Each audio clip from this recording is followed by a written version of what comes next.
La prise de conscience par rapport au changement climatique, elle peut être aussi extrêmement anxiogène. Et donc moi, je suis très attachée à avoir des espaces avec des adultes responsables, des espaces d'échange, de débat, pour dépasser ce caractère émotionnel.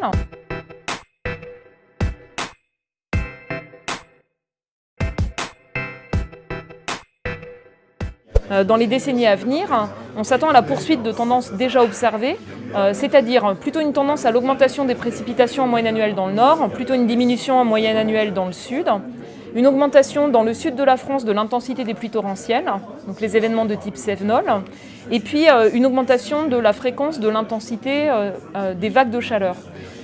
Aujourd'hui, on est plutôt sur des situations de sécheresse, donc au niveau des sols, qui ont une durée typiquement de l'ordre de 2 mois. On s'attend à horizon 2050 à des sécheresses qui soient plus longues, qui pourraient atteindre typiquement 4 mois. Et puis après 2050, ça va vraiment dépendre de ce qu'on va faire en termes d'émissions de gaz à effet de serre.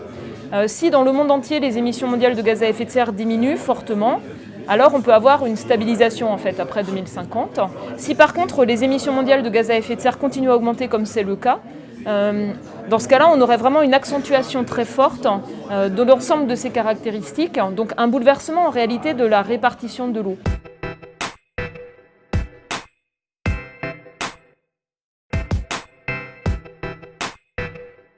Pour moi, ce qui est important, c'est qu'on les aide en les armant, c'est-à-dire en leur donnant des éléments de compréhension des enjeux, rationnels, rigoureux, en leur donnant également des éléments pour comprendre quelles sont les solutions possibles, en leur apprenant à porter des projets,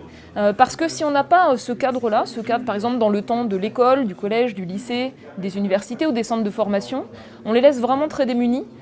Et souvent, la prise de conscience par rapport au changement climatique, elle peut être aussi extrêmement anxiogène. Et donc moi, je suis très attachée à avoir des espaces avec des adultes responsables, des espaces d'échange, de débat, pour dépasser ce caractère émotionnel et pour leur donner des outils finalement pour être des citoyens engagés et acteurs des transformations.